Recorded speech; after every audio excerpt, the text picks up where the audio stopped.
Assessing thyroid labs can be a little tricky due to the fair amount of nuance between the lab markers, plus many doctors don't run the exact same thyroid panel, which can sometimes make it feel like we're comparing apples to oranges. Now usually I like to give you guys actionable videos where you can take it home and start implementing it in your life right away. But today's is going to be a little bit more educational and give you some context and background into understanding some of these lab markers. That way you know how it relates to your health and you can have better conversations with your doctor.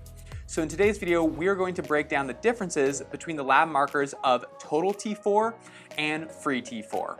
And of course, as always, if you like this kind of content, don't forget to hit the thumbs up button, subscribe to the channel, and also ring the bell. Post videos every single Thursday, and that'll let you know when a new video is available. My name is Dr. Bodle, and I specialize in helping women with Hashimoto's and low thyroid to lose weight and improve their energy naturally. And if we're going to have a discussion today about what the difference is between total T4 and free T4, we should probably start off by making sure we're all on the same page and we understand what T4 is. T4, or thyroxine, makes up the majority of the production from our thyroid gland. In fact, over 90% of the hormones produced by our thyroid is T4, with the rest of it being T3. When T4 is produced and released into circulation, it eventually finds its way to the cells. Once it's there, it's converted into the active form of T3, which helps to set the metabolism of that cell. To put it simply, every cell in the body needs thyroid hormone because every cell has metabolism and every cell has a job to do. Thyroid hormone allows us to do that job at the particular site, which is why when we have thyroid issues, symptoms tend to be very widespread. If your doctor determines that you are low on thyroid hormone, usually they're talking about T4, and the most common approach is to provide you with a T4 replacement. Medications like Synthroid, levothyroxine, and Levoxyl are all synthetic versions of T4, and they're given to you with the intent of boosting your overall T4 levels. But whether you're on thyroid hormone replacement or not, it's really critical that you understand that there are two primary forms of T4, and they include bound T4 and free T4. Bound T4 means that the T4 produced by our thyroid gland is now bound or attached to a transport protein. Bound T4 represents 99% of the T4 in the body, and this is the normal way that hormones are moved about and transported to the cells that need them.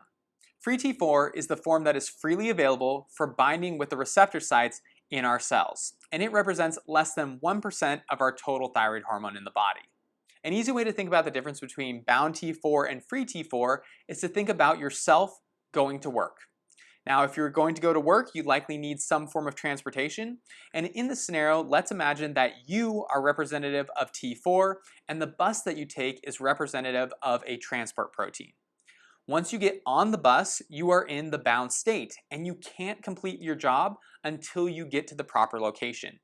The bus drives you around town, finally you arrive at your job site, you can then get off the bus, and you're now in the free form. In the free form, you can actually go into your place of work, do your jobs, and execute on the tasks that you need to be able to. This goes the exact same for our thyroid hormone. In the bound state, T4 is useless to our cells, but it has to be transported first. Once it arrives at the cellular location that it needs to be at, then it can be released into the free form where it can interact with the cell. But hopefully that all makes sense, and if you have any questions about it, leave them for me in the comments box below. But what I want you guys to take home is the reason why we have to understand bound T4 and free T4 is due to the fact that when we look at our labs, it doesn't differentiate between the two. Instead, we'll see total T4 and free T4.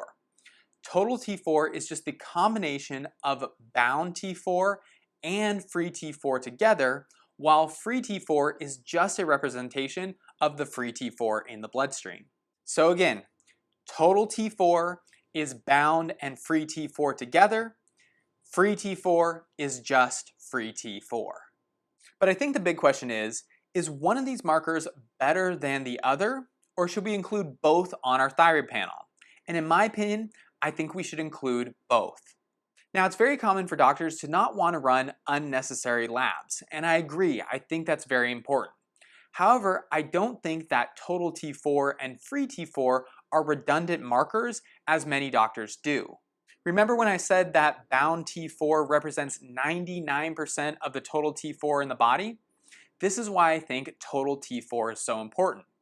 Total T4 includes both bound and free T4 values, and therefore it's a great representation of the overall production capacity of our thyroid gland. On the other hand, we learned today that bound T4 is not available to drive cellular activity. So even though free T4 is just a tiny percentage of our overall T4 levels, it is an accurate representation of the amount of hormone that is available to drive cellular activity. So to summarize that real quick for you guys, total T4 represents the amount of hormone that is being produced by the thyroid gland. Free T4 is the amount of hormone that is available for the cells. When we look at our lab reports, and quick note, if it says T4 or thyroxine, it's referring to total T4. The only time it's not is if there's that small f or the free designation in front of it.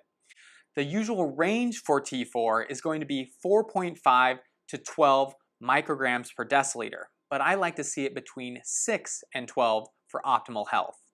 The typical range for free T4 is usually around 0.8 to 1.7 or 1.8 nanograms per deciliter, and I like it to be between 1 and 1.5. Lastly, the final point that I wanted to make for you guys is it's not just important to know the difference between total T4 and free T4 because it tells us the difference between the amount being produced and the amount that's available, but also because one can shift on your labs while the other one still looks normal. And therefore, I think it's important to be able to check both to make sure you understand the complete picture of your thyroid health. For example, you could have your labs checked and your free T4 would be low. And of course, we have to ask ourselves, what is causing that value to be low? If we then check our total T4 levels and they're also low, then that indicates to us that there's something wrong with our overall production. Likely, something is going on with the thyroid gland, and for whatever reason, it's not producing enough hormone. However, if free T4 levels are low and total T4 levels are normal, then it tells us that there's probably not a problem with production, and instead, there's likely a problem with transportation. In these scenarios, changes to our transport proteins or binding globulins is most likely the culprit. And these can be affected by things like testosterone, estrogen, cortisol levels, or by taking medication like prednisone, birth control, or estrogen replacement. So again, even though most doctors don't think you need to run both of these T4 markers, I think each presents us with unique and different information that allows us to make sense of your thyroid trends and make better decisions about improving your health. But I hope you liked today's video. If you're interested in working with me one-on-one, then send me an email at contact@seattlethyroidhelp.com and we can get you scheduled for a free consultation. Also, follow me on social media for daily tips and advice to help you out with your thyroid health, and make sure to grab my free download, which is Electrolytes for Hashimoto's and Keto, all of which you can find the links for in the description box below. Thanks so much as always for watching. I care about you guys, I think about you all the time, and I hope that you're doing well. If there's anything you need, don't hesitate to reach out. And of course, if you have the time, I always appreciate it if you can give the video a like, share it with a friend, and subscribe if you haven't done so. My name is Dr. Bodle, and I'll see you guys next Thursday.